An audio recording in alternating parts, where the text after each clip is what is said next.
We don't have that kind of money lying around, Emily. You need to be realistic about this. My father stood in the doorway of my apartment, arms crossed, face stern. Behind him, my mother nodded along, her mouth pressed into a thin line of disapproval. I stood there, my 7-year-old son Ethan asleep in the next room. His breathing labored even with the oxygen machine running. The medical bills were spread across my kitchen table like accusatory evidence of my failures. $85,000. That was the amount the specialist quoted for the experimental treatment that could save Ethan's life.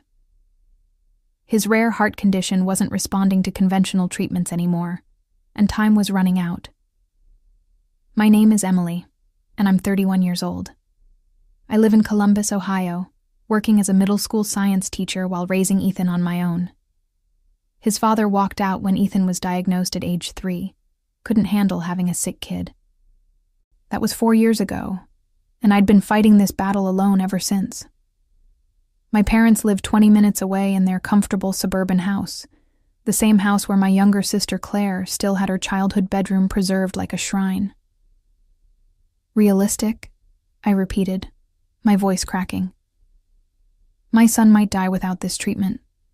The doctor said he has maybe 6 months if we don't act now. My mother stepped forward, her hand touching my father's arm, in that way she did when she wanted to soften his message, but wouldn't contradict him. Honey, we understand this is difficult, but we've already helped you so much over the years. We paid for 3 of his surgeries. We can't just empty our retirement accounts. I'm not asking you to empty them. I'm asking for a loan. I'll pay you back every penny. I'll get a second job. I'll do whatever it takes. My father shook his head.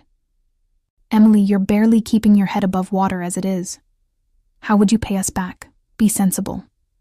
There are payment plans, medical financing options. You should look into those. I had looked into them. I'd spent weeks researching every possible avenue. The payment plans would take too long. Ethan didn't have years to wait. The medical financing companies wanted interest rates that would bury me for decades, and most wouldn't approve me anyway because I was already drowning in medical debt. I've tried everything else, I said quietly. You're my last hope. My mother's expression softened slightly, and for a moment I thought she might convince my father. But then he spoke again, his voice firm. We can't do it, Emily. I'm sorry, but we have to think about our own future too. We're not getting any younger. They left shortly after, and I stood at the window watching their car pull away. The weight of their refusal settled over me like a suffocating blanket. I walked into Ethan's room and sat beside his bed, listening to the steady hiss of the oxygen machine. His small chest rose and fell unevenly. He looked so peaceful in sleep, unaware that his own grandparents had just sealed his fate. I made calls the next day. I reached out to every family member I could think of, distant cousins, my mother's siblings, anyone who might help. Most offered sympathy and small amounts that wouldn't make a dent. My Aunt Teresa sent $500 with a note saying she wished it could be more. I appreciated every penny, but I was trying to fill an ocean with a teaspoon.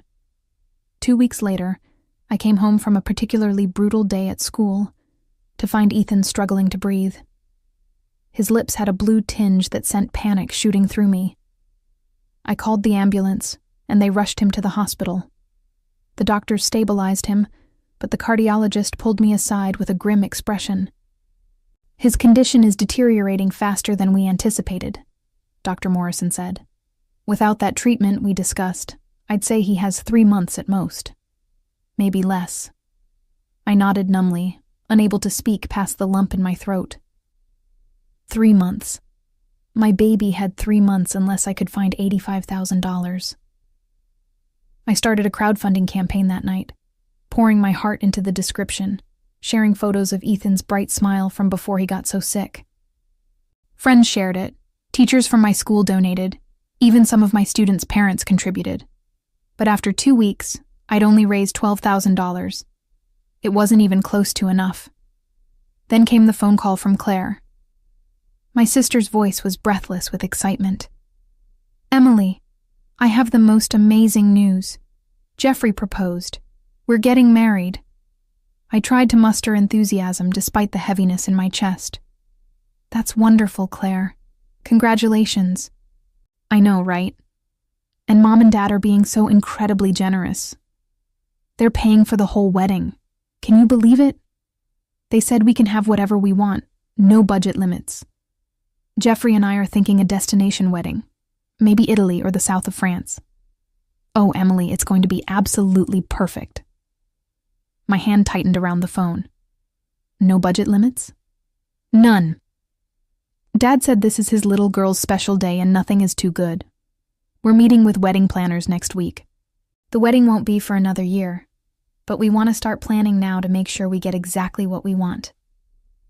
I stood there in my tiny apartment, medical bills stacked on every surface, my son fighting for every breath in the next room, and listened to my sister gush about her unlimited wedding budget. Something cold and hard formed in my chest, a seed of understanding that would take root and grow in the months to come. The months that followed were a blur of hospital visits and mounting despair. I maxed out every credit card I owned, took out personal loans at predatory interest rates, and sold everything of value I possessed. My grandmother's ring, the one thing of my own mother's I'd been given, went to a pawn shop for $800. My car got downgraded to a 15-year-old sedan that barely ran. I moved from my one-bedroom apartment to a studio to save on rent. Through it all, Claire's wedding plans progressed like an unstoppable force of nature. Every family dinner, every phone call, every interaction somehow circled back to the wedding. My parents were consumed with it, attending tastings at 5-star restaurants, touring venues in Tuscany via video call, discussing floral arrangements that cost more than my monthly salary. I tried to be happy for Claire. I really did. She was my little sister, and there had been a time when we were close. But that closeness had faded over the years as it became clear that our parents saw us very differently. Claire was the golden child, the one who did everything right. She graduated college with honors, landed a prestigious job at a marketing firm, dated the right kind of men from good families. I was the one who got pregnant at 23 by a man who turned out to be worthless, who chose teaching instead of a more lucrative career, who couldn't even keep her son healthy. One evening in July, my mother called me. "Emily, honey, we need to talk about the wedding." "What about it?" I was exhausted, having just finished a summer school session and spent 3 hours at the hospital with Ethan. "Well, Claire wants you to be a bridesmaid, of course, but the dresses are going to be about $300, and we need you to order yours soon." $300. I did the math in my head. That was almost enough for 2 weeks of Ethan's medications. I don't know if I can afford that right now. There was a pause. "Emily, this is your sister's wedding." "I know, but things are really tight. Ethan's medical expenses—" "You're always talking about Ethan's medical expenses," my mother interrupted, her voice taking on an edge. "I understand he's sick, but life goes on for the rest of us. This is Claire's special day." I closed my eyes. "Can I think about it?" "The deadline for ordering is next week. Claire has her heart set on having you in the wedding party." After we hung up, I sat in the dark of my studio apartment and cried. How had it come to this? How had my family become so blind to what was happening? My son was dying, and they were worried about bridesmaid dresses and seating charts. Ethan's condition continued to decline. The experimental treatment was no longer an option. We'd missed the window. The doctors shifted to palliative care, focusing on keeping him comfortable. Every day I watched my son fade a little more, his bright spirit dimming along with his physical strength. He stopped asking when he could go back to school. He stopped talking about wanting to be a scientist when he grew up. He knew, in the way children somehow know, that he was running out of time. I took a leave of absence from teaching to be with him. My principal was understanding, but it was unpaid leave, which meant my already precarious financial situation became catastrophic. I applied for every assistance program, every grant, every charity I could find. Most had waiting lists months long or criteria I didn't meet. In September, 5 months after my parents refused to help, Claire's bachelorette party happened. My mother called to tell me all about it. They'd rented a villa in Napa Valley for the weekend.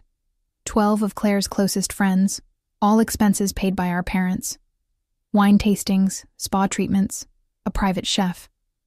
It was absolutely magical, my mother gushed. Claire was so happy. You should have seen her face. How much did it cost? I asked, unable to stop myself. Oh, I don't know exactly. Your father handled all that. Maybe 10,000? But it was worth every penny to see Claire so joyful. $10,000. More than a tenth of what could have saved Ethan, spent on a single weekend. I felt something inside me crack, a foundation of familial loyalty that I'd been clinging to despite everything. That sounds wonderful, I said flatly. You know, Emily, I wish you'd try to be more excited about this wedding. Claire feels like you're not really supporting her. I laughed, a harsh sound that startled even me. Claire feels I'm not supporting her? She does. She's noticed you've been distant, and you still haven't confirmed whether you'll be a bridesmaid. I can't afford the dress, Mom. I told you that. Well, maybe if you managed your money better, you wouldn't always be in this position. The words hung in the air like poison. Managed my money better. As if I'd been spending frivolously instead of fighting to keep my child alive. As if the crushing weight of medical debt was some kind of personal failing, rather than the result of a broken healthcare system, and a family that chose fancy parties over their grandson's life. I have to go, I said. Ethan needs me. Of course he does, my mother replied, and I heard the unspoken judgment in her tone. You know, Emily, maybe if you weren't so focused on Ethan's problems all the time, you'd be able to enjoy life more. Claire manages to balance everything so well. I hung up without saying goodbye. October brought a cold snap that seemed to settle into my bones. Ethan was in and out of the hospital, his small body fighting a battle it couldn't win. The doctor spoke in hushed tones about weeks, not months. I spent every moment I could beside his bed, reading him his favorite books, telling him stories about what heaven might be like, holding his hand through the pain. My parents visited occasionally, usually on their way to or from some wedding-related appointment. They'd stay for 20 minutes, pat Ethan's hand awkwardly, and leave with expressions of relief. It was hard to watch their discomfort around their dying grandson, hard to see how eager they were to escape back to the happier world of wedding preparations. Claire came once. She stood in the doorway of Ethan's hospital room, perfectly dressed in designer clothes that probably cost more than my rent, and barely made it 5 minutes before claiming she had to leave for a dress fitting. He's so thin, she whispered to me in the hallway, as if this was news. As if I hadn't watched my son waste away day by day. Yes, I said simply. It must be so hard for you. She touched my arm in a gesture that might have been meant as comfort, but felt performative. But you're so strong, Emily. You always have been. Strong. I'd heard that word so many times in the past year, usually from people who were relieved they didn't have to be. Strong enough to handle this alone. Strong enough not to need help. Strong enough to watch your child die while your family spent a fortune on a party. The wedding is in 3 weeks, Claire continued. I really hope you'll reconsider being a bridesmaid. It would mean so much to me. And it might be good for you, you know. A chance to celebrate something happy, to have a break from all this. A break. As if I could take a vacation from my son's death. As if I could put on a smile and an overpriced dress and pretend everything was fine while Ethan fought for every breath. I'll think about it, I lied, because it was easier than explaining how her words made me feel. The wedding invitations had arrived at my apartment 2 months earlier, heavy cardstock with gold embossing. The invitation suite alone probably cost $50 per guest. I did the math automatically now, converting everything into medical treatments we couldn't afford. The invitations could have been a month of physical therapy. The venue deposit could have been a year of medications. I learned later that the final cost of Claire's wedding was $230,000. $230,000. The number echoed in my head like a scream. They'd spent nearly 3 times what could have saved Ethan's life on a single day of celebration. The venue alone cost $80,000, roughly what I'd begged for. The flowers were $15,000. The food was $40,000. The dress was $12,000. I learned these numbers gradually, through overheard conversations and my mother's casual mentions. She had no idea what each figure did to me, how every dollar amount felt like a knife wound. Or maybe she did know, and simply didn't care. 2 weeks before the wedding, Ethan had a particularly bad day. His heart was giving out, the monitors screaming their warnings, nurses rushing in.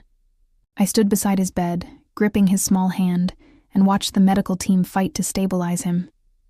They succeeded, but Dr. Morrison pulled me aside afterward. "Emily, he doesn't have much time left. Days, maybe a week.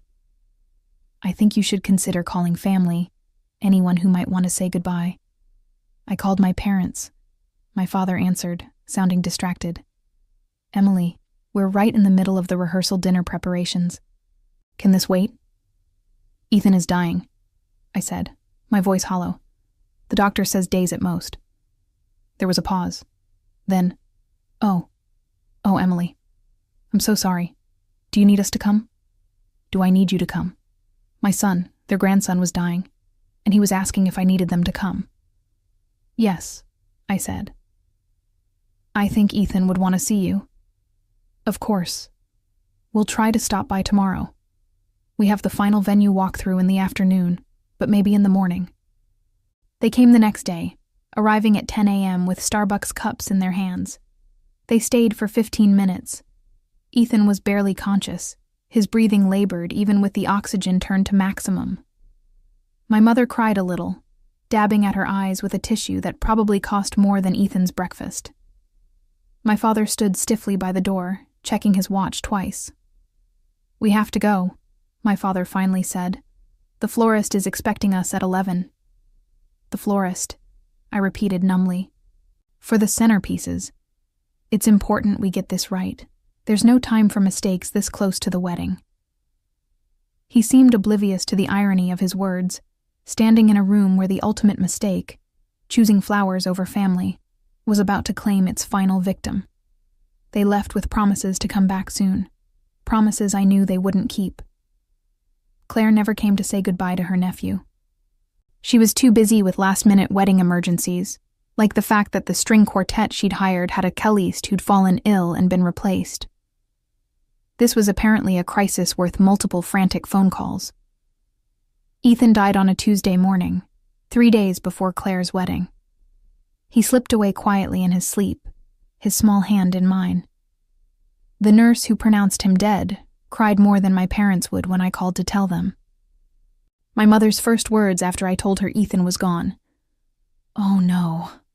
Oh, Emily, no, what terrible timing." Terrible timing. Because the funeral would interfere with the wedding preparations. That was the moment something fundamental shifted inside me.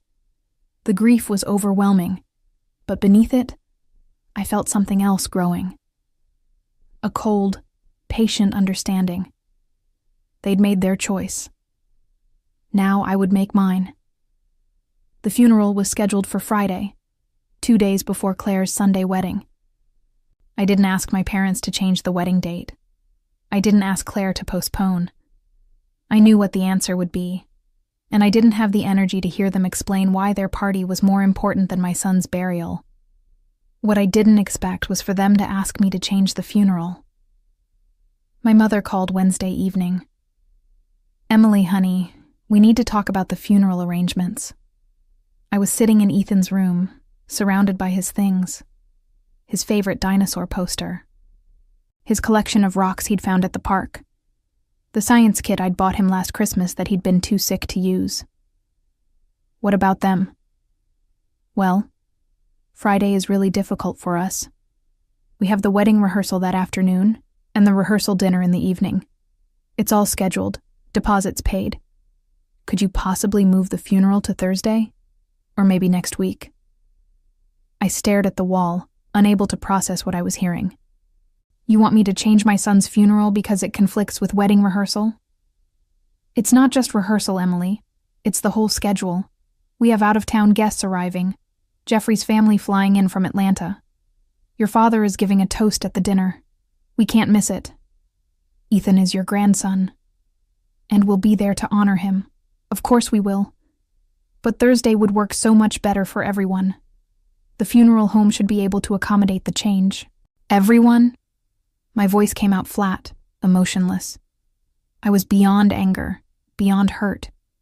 I'd entered some new territory where feeling anything seemed impossible.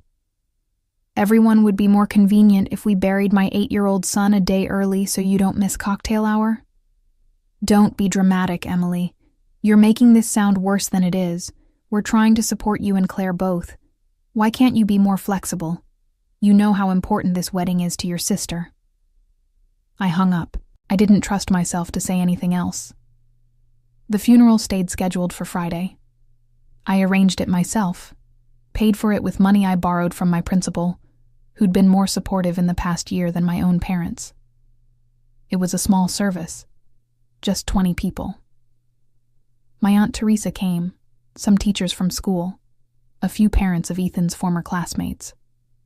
My parents arrived 45 minutes late, dressed in clothes clearly chosen for the wedding festivities to follow. They stayed for the service but left immediately after, skipping the small reception I'd organized at my apartment. We really have to go, my mother said, kissing my cheek with lips that barely made contact.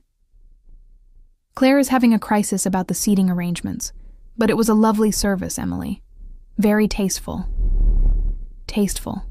My son's funeral was tasteful. I watched them leave, watched them drive away to their important appointments and critical emergencies, and I felt something inside me turn to stone. The grief was still there, crushing and absolute, but it was contained now, locked behind a wall of ice-cold clarity. Saturday, I spent alone in my apartment, surrounded by sympathy cards and medical bills. The crowdfunding campaign that had raised $12,000 had been closed. The money used up months ago on treatments that only delayed the inevitable. I owed $73,000 in medical debt, had maxed out credit cards totaling another $25,000, and my rent was 2 months overdue. Ethan's death hadn't ended my financial nightmare. It had just made it pointless. My phone buzzed with messages from distant relatives and friends asking if I was okay, if I needed anything. I didn't respond. What I needed was impossible. I needed my son back. I needed my parents to have been different people. I needed to wake up and discover the past year had been a nightmare. Sunday morning, Claire's wedding day.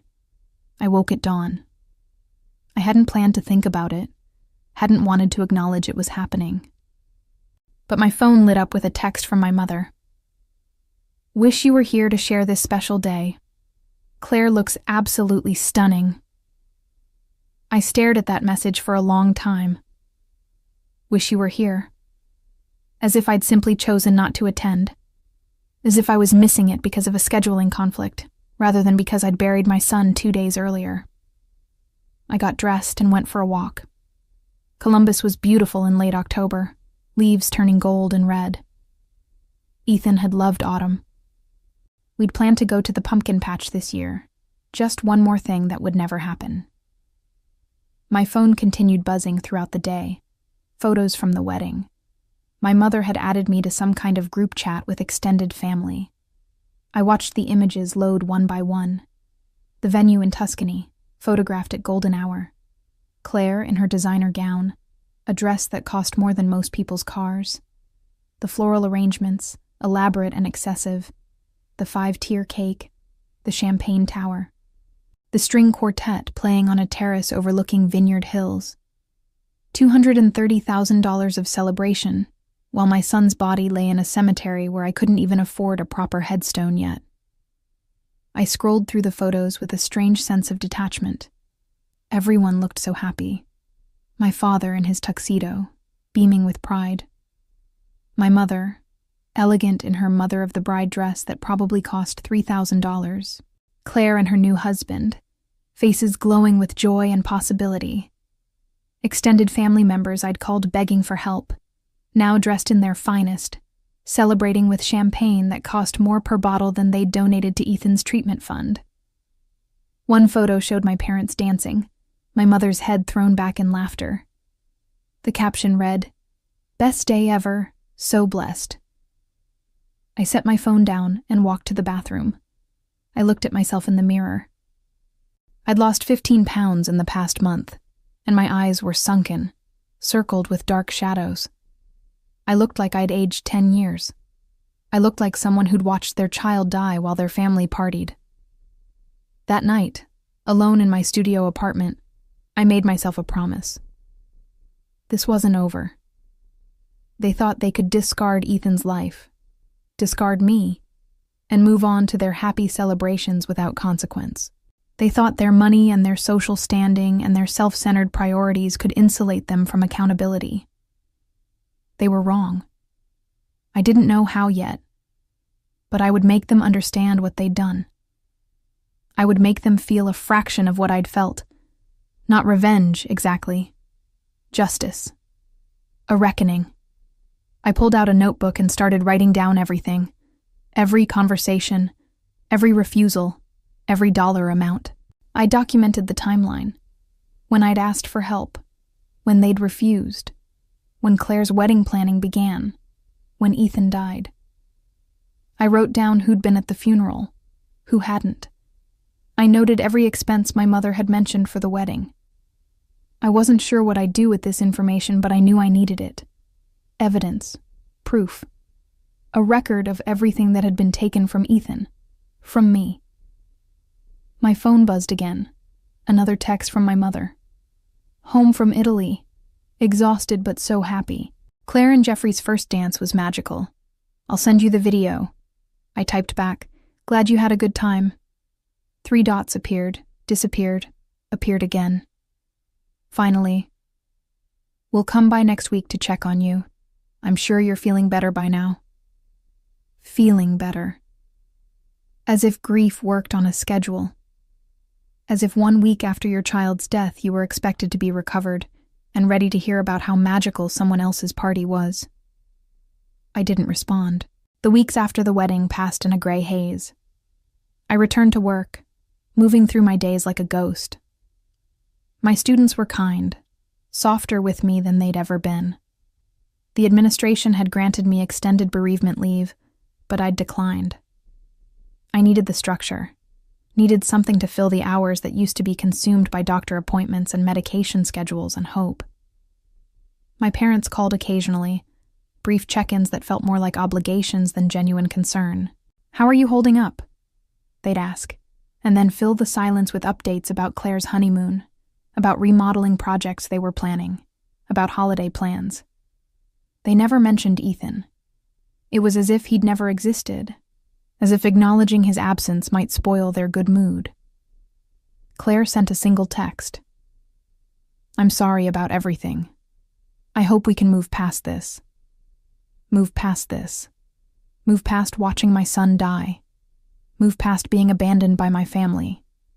Move past the fact that she'd had a $250,000 wedding while my child suffocated to death because we couldn't afford treatment." I didn't respond to that either. In December, 2 months after Ethan's death, my parents invited me to Christmas dinner. I almost declined, but curiosity got the better of me. I wanted to see them, to understand how they lived with what they'd done. Their house was decorated like something from a magazine spread, a 12-foot tree, professionally decorated. Garlands and lights on every surface. The smell of expensive catering filled the air. Claire and Jeffrey were already there when I arrived, looking tanned and relaxed from their honeymoon in Bali. "Emily." My mother hugged me, her perfume overwhelming. "I'm so glad you came. We've missed you." I stood stiffly in her embrace. "Thank you for inviting me." Dinner was elaborate, prime rib, lobster tails, sides I couldn't name. Wine that my father proudly announced cost $200 a bottle. Everyone talked and laughed, sharing stories from the wedding, from the honeymoon, from their comfortable lives. I sat quietly, pushing food around my plate. "Emily, you're so quiet," Claire said, her voice carrying that concerned tone that didn't reach her eyes. "Are you okay?" "I'm fine. You know, Jeffrey and I were thinking. Maybe you should consider moving somewhere else. A fresh start might help you heal. Columbus has too many sad memories now." I looked at her, at this woman who was my sister in name only. "Where would I go?" "I don't know. Somewhere cheaper, maybe. I know you're struggling financially. Jeffrey's company has an office in Kansas City. Cost of living is much lower there. We could help you find something. Help me move away. Remove the uncomfortable reminder of their choices." "I'll think about it," I said. Another lie. My father cleared his throat. "Emily, your mother and I have been discussing your situation. We think you need to consider bankruptcy. It's the responsible thing to do, given your debt." "Bankruptcy?" "For your medical bills. You'll never pay them off on a teacher's salary. Better to just wipe the slate clean and start over." Start over.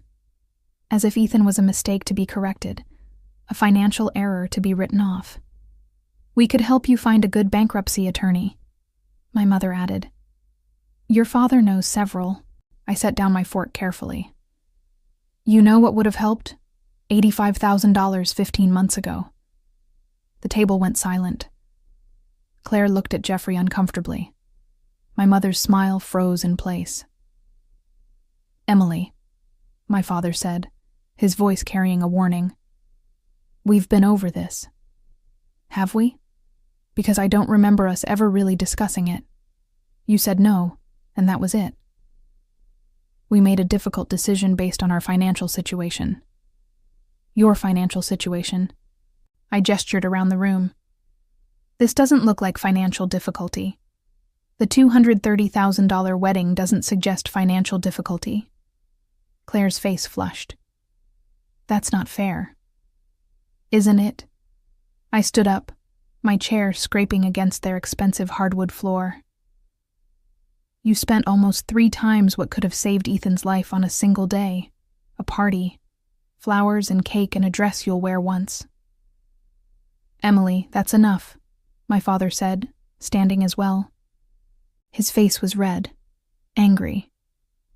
"We made the choice we thought was right. We're not going to apologize for supporting your sister's happiness." "And Ethan's life? What about supporting that?" "He was sick," my mother said, her voice shaking. "The doctor said there was no guarantee the treatment would work. We weren't going to throw away money on something that might not even help." "But you'd throw away twice that much on party favors and centerpieces that went in the trash the next day." "Get out," my father said. "If you're going to be disrespectful, you can leave." I grabbed my coat. "Don't worry, I'm going." "You're just bitter because your life didn't turn out the way you wanted," Claire called after me. "It's not our fault you made bad choices." I stopped at the door and turned back. They were all standing now, a unified front against me. My parents, my sister, her husband. All of them comfortable, secure, righteous in their positions. "Bad choices," I repeated. Like trusting family. Like believing blood meant something. Like thinking you'd choose your grandson over a party. I walked out into the cold December night and got into my beat-up car. I sat there for a moment, watching through the window as they settled back down to their expensive dinner, probably already dismissing me as dramatic, unstable, ungrateful. That was the last time I spoke to any of them for 4 years. Life continued, because that's what it does. I declared bankruptcy, as my father had suggested, wiping out most of my medical debt, but destroying my credit for years to come. I moved to a cheaper apartment in a worse neighborhood. I took on tutoring jobs in the evenings and summers to make ends meet. I existed, but I didn't live. I also planned. I couldn't touch them yet. I was too powerless, too broken. too consumed with grief and survival. But I was patient. I watched from a distance, following their lives through social media accounts they didn't realize I could still see. I documented everything, adding to my notebooks. I waited. Claire got pregnant a year after her wedding. My mother posted constant updates about the pregnancy, the baby shower, the nursery preparations. The baby, a girl named Sophia, arrived healthy and perfect. The photos showed my parents beaming, holding their first grandchild. As if Ethan had never existed. As if Sophia was their first and only. I saw one comment on my mother's Facebook post, from a distant cousin. "Your first grandchild. So exciting." My mother's response, "Yes, we're over the moon." Not a correction, not even an acknowledgement that another grandchild had existed, had died, had mattered. Ethan had been erased from the family narrative. I took a screenshot and added it to my collection. 2 years after Ethan's death, I went back to school. Online classes at night, working toward a master's degree in education administration. I was promoted to assistant principal after 3 years. The salary increase was modest, but it was progress. I was building something, slowly and deliberately. I also started saving money. Every extra dollar went into a separate account, one I never touched. I didn't know what I was saving for exactly, but I knew I'd need resources eventually. Power required capital. During those years, my parents tried to reach out occasionally. Birthday cards with generic messages, Christmas gifts sent through the mail, usually gift cards to stores I didn't shop at. My father called once to tell me they'd set up a small college fund for Sophia and wondered if I wanted to contribute. I hung up on him. Claire sent a birth announcement when she had her second child, a boy named Jackson. The card featured a professional photo of their perfect family, expensive clothes and genuine smiles. On the back, someone had written, "Hope you're doing well," as an afterthought. I kept every card, every announcement, every casual dismissal. Evidence. 4 years after Ethan's death, I was principal of a successful middle school, earning enough to live comfortably, though I still kept my lifestyle modest. I'd rebuilt myself from nothing, created a life that had purpose and meaning even without the person who'd given it both. I'd also continued following my family's activities. Claire's husband, Jeffrey, had been promoted to vice president at his company. They'd bought a larger house in an exclusive neighborhood. My parents had taken up golf, joining an expensive country club. They traveled frequently, posting photos from beaches and European cities. Life was good for them. Better than good. Then, in early spring, something changed. I got an email from an address I didn't recognize. The subject line read, "Important family matter." I almost deleted it as spam, but something made me open it. "Emily, this is your Aunt Teresa.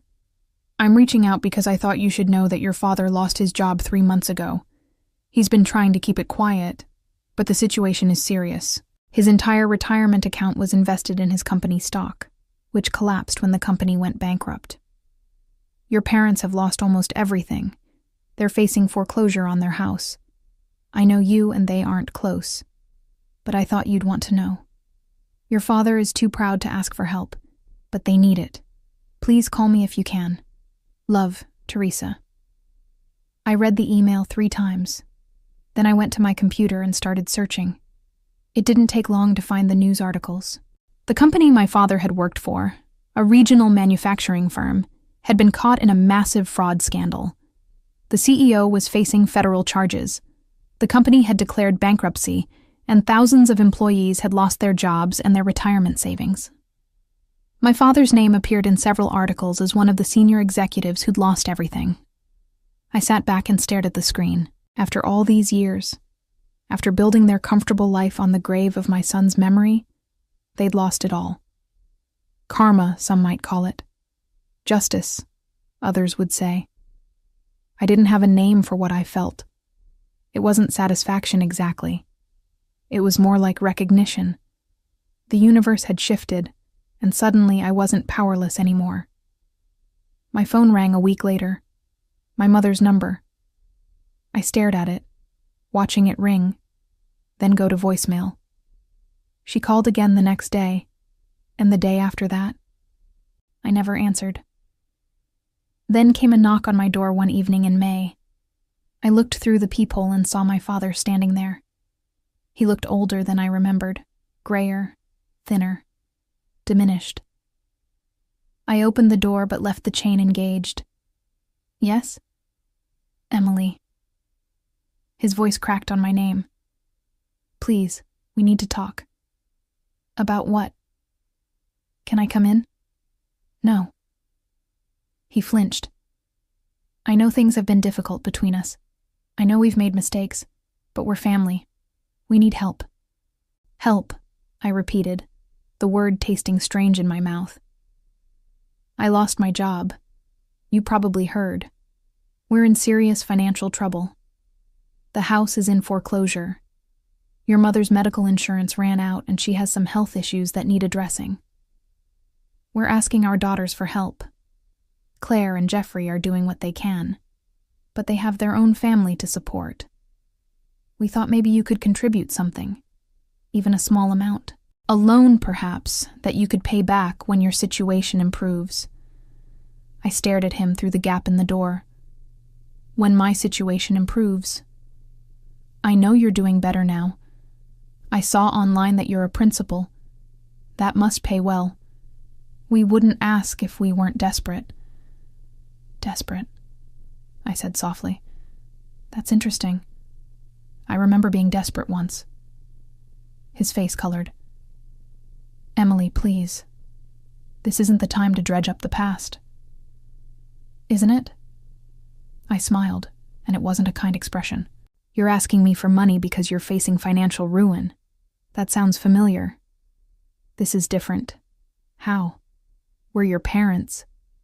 And Ethan was your grandson. The silence stretched between us like a chasm. How much do you need? I finally asked. Hope flared in his eyes. We owe about $90,000 on the house. If we could come up with that amount, we could keep it. But anything would help. Even $20,000 or $30,000 would give us time to figure something out. $90,000.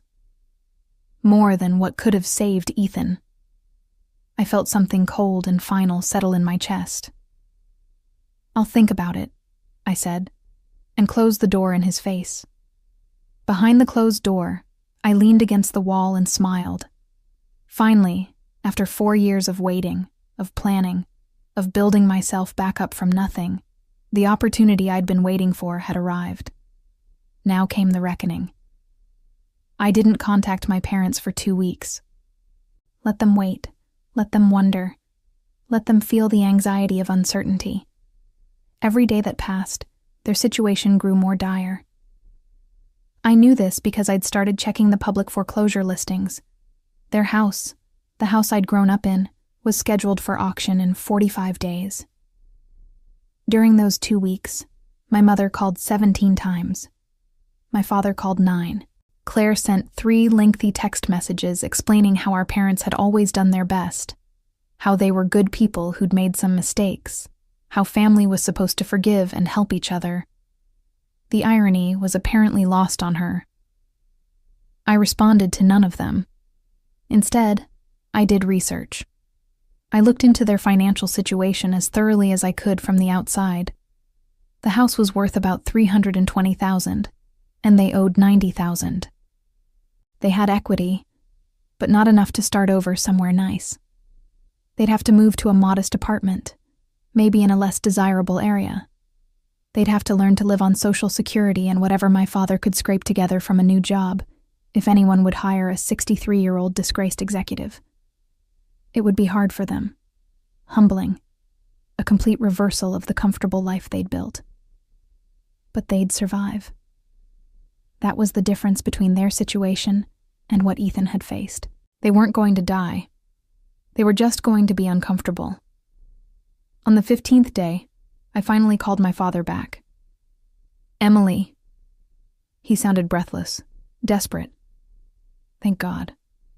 I was so worried you wouldn't call. I've been thinking about your request. And? I could hear the hope in his voice, pathetic and naked. I want to meet all of you. You, Mom, and Claire. We need to have a conversation. Of course. When? Where? We can come to you, or we could meet somewhere neutral, whatever you prefer. My apartment, Saturday at 2 p.m. We'll be there. Thank you, Emily. You don't know what this means to us. I hung up without responding. Saturday arrived cold and gray, appropriate weather for what I had planned. I'd spent the morning preparing, arranging chairs in my small living room, setting out a folder on the coffee table. I'd printed documents, organized them chronologically. Everything was ready. They arrived at exactly 2 p.m., all three of them. My father looked worse than he had at my door, his suit hanging loose on a frame that had lost weight. My mother seemed to have aged a decade, her hair more gray than I remembered, her face lined with worry.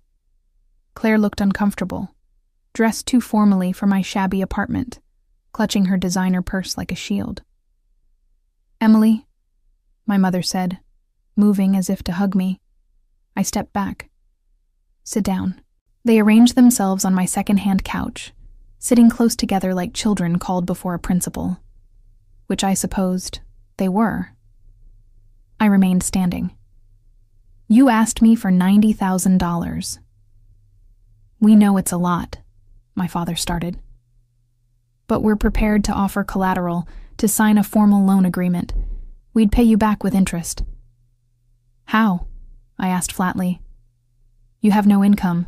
Mom doesn't work. What would you use to pay me back? I'm looking for work. Something will come through.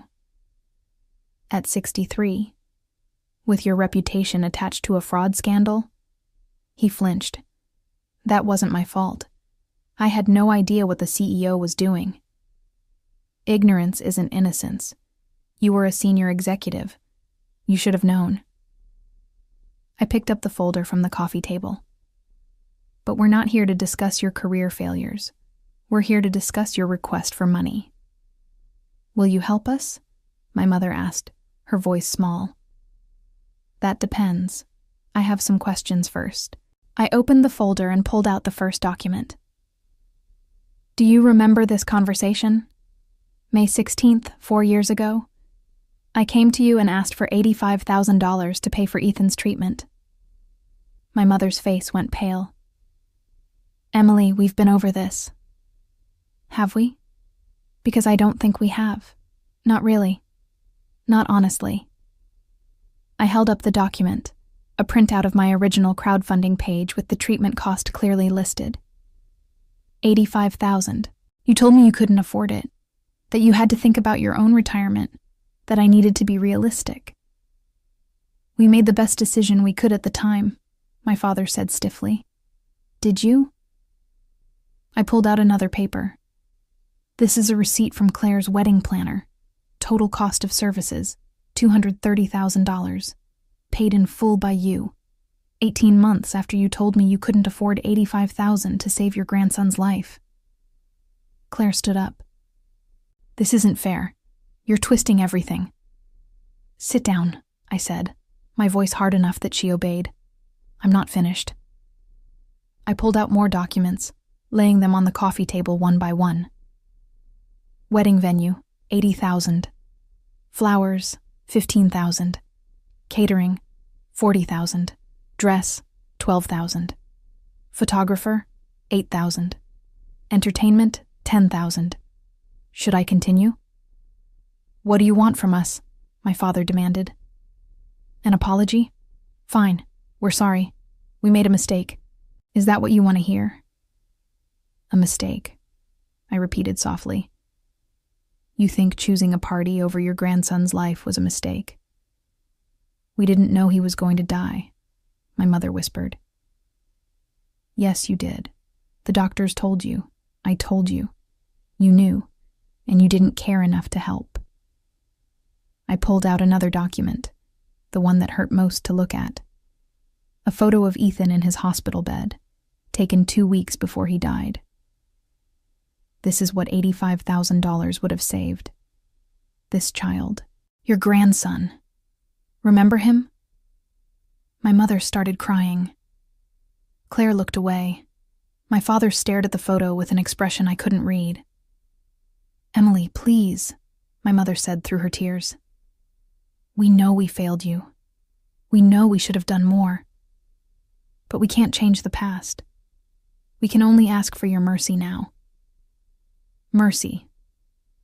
I placed the photo back in the folder carefully. That's interesting. I don't remember receiving much mercy when I begged you for help. When I sold everything I owned. When I maxed out every credit card. When I moved to a studio apartment and ate ramen so I could afford Ethan's medications. "We didn't understand how bad it was," my father said. "Didn't you? I told you. Multiple times. I showed you the medical bills. I explained that without treatment he would die. What part of that was unclear?" Silence. "But you understood perfectly well how important Claire's wedding was. You understood that the centerpieces needed to be exactly right, that the venue had to be perfect, that your daughter deserved the best money could buy." I sat down across from them, my voice calm and measured. "Here's what I've learned in the past 4 years. You didn't help Ethan because you didn't want to. It wasn't about the money. You had the money, you proved that. It was about choice. You chose what mattered to you." "That's not true," Claire protested. "They were trying to protect their retirement." "Were they? Because they spent almost 3 times their retirement concerns on your wedding. Math doesn't lie, Claire. Priorities don't lie." My father leaned forward. "Emily, I understand you're angry. You have every right to be. But are you really going to punish us now when we need you most? Are you going to be as cruel as you think we were?" "Cruel," I said, tasting the word. "Is it cruel to make choices based on what matters to you? Is it cruel to decide that your resources should go toward your own priorities rather than someone else's crisis? Because that's what you taught me. That's the lesson you gave me when Ethan was dying." "So you won't help us," my mother said flatly. I didn't say that. I picked up the folder and pulled out a check I'd prepared. "I'm willing to give you $90,000. Hope bloomed on their faces, desperate and immediate. "However," I continued, "there are conditions." "Anything," my father said quickly. "We'll sign whatever you want. Payment plans, interest, collateral. It's not about payment." I set the check on the table between us. It was made out for $90,000, dated for today. "The first condition is that you acknowledge here and now that you chose Claire's wedding over Ethan's life, that you had the money and refused to help. I want to hear you say it." They stared at me. Claire looked at her parents. "You don't have to do this. She's trying to humiliate you." "Yes," I agreed. "I am. Just like you humiliated me when I begged for help. When I stood in your doorway with medical bills, and you told me to be realistic.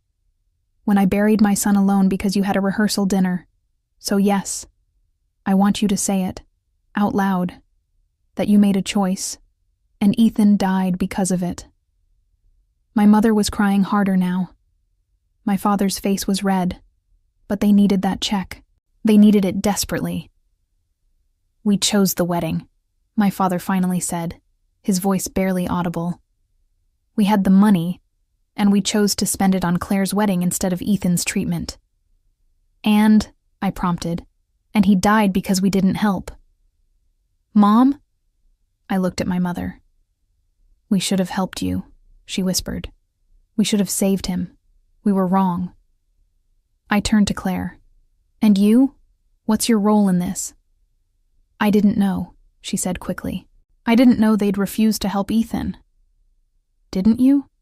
You never wondered where the money for your elaborate wedding came from? You never thought it was odd that I asked you to move your bachelorette party because Ethan was in the hospital, and you refused? You never questioned having your wedding 3 days after your nephew's funeral?" She had no answer. Here's the second condition, I continued. You take this money, you save your house, and you never contact me again. No birthday cards, no Christmas gifts, no phone calls. You remove me from your lives completely, the way you removed Ethan from your memories. You go back to pretending I don't exist. Emily, you can't mean that, my mother said. We're family. No, I corrected her. We share DNA. Family is something else. Family shows up. Family sacrifices. Family doesn't let children die while they plan parties. I stood up and walked to my door, opening it. Those are my conditions. Take the check or leave it. You have 60 seconds to decide. They looked at each other, a silent conversation happening in glances and expressions. I watched them calculate, watched them weigh their pride against their desperation. It took them 43 seconds. My father picked up the check. We accept your conditions, he said, his voice hollow. Good. There's a document on the table next to the check. It's a formal agreement that you'll have no further contact with me. Sign it. They signed without reading it, which told me everything I needed to know about how desperate they really were. My father's signature was shaky. My mother could barely hold the pen through her tears. Claire signed with angry, sharp strokes, her face red with suppressed rage. When they finished, I collected the document and handed them the check. You can go now. Emily, my father started, but I cut him off. You agreed to the conditions. No contact means no contact. Leave. They filed out silently, my mother crying, my father's shoulders slumped, Claire walking stiffly beside them. I closed the door behind them and locked it. Then I walked to my bedroom and opened my laptop. I pulled up my bank account and looked at the balance. The $90,000 I'd just given them had been transferred from my savings this morning. That account now showed $12,000 remaining. Years of careful saving, of living modestly, of putting aside every extra penny, reduced to almost nothing. But I wasn't done. I opened my email and composed a message to my Aunt Teresa, the only family member who'd shown any real concern for me over the years. I attached a document, a letter I'd written months ago, waiting for the right time to send it.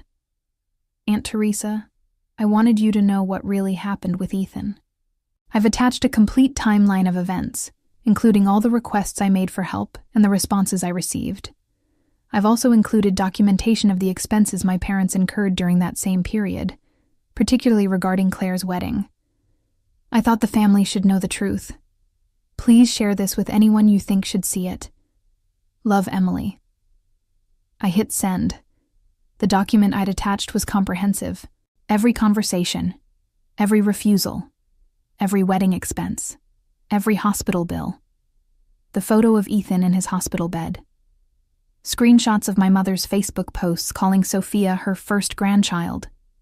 The timeline showing how my parents attended Claire's rehearsal dinner instead of Ethan's funeral reception. Everything, laid out in chronological, undeniable detail. My Aunt Teresa had a large extended family network. She was the type who forwarded emails to dozens of people, who shared everything on social media. By tomorrow, everyone would know.